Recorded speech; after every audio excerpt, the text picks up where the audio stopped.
یہاں پر بھی مارا ہے.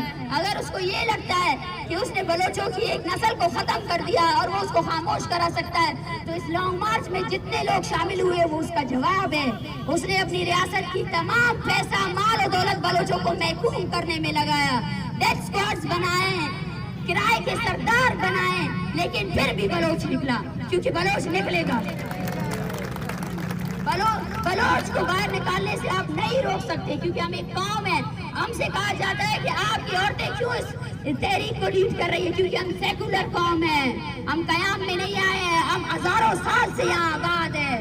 ہمارے کلچر میں عورت اور مرد برابر ہے. ہم ایک ساتھ قومی اس میں اپنے درد کو تسلیم کرتے ہیں, اس درد کو جیتے ہیں جو آپ نے ہمارے ساتھ کیا ہے, اور اس تحریک کو ہم آگے لے کر جائیں گے اس سے زیادہ توانا تر آواز سے. آپ سب سے میں یہ گزارش کرتی ہوں کہ ہمارے پاس مسنگ پرسنز کے لواحقین آئے ہیں, وہ بہت لمبا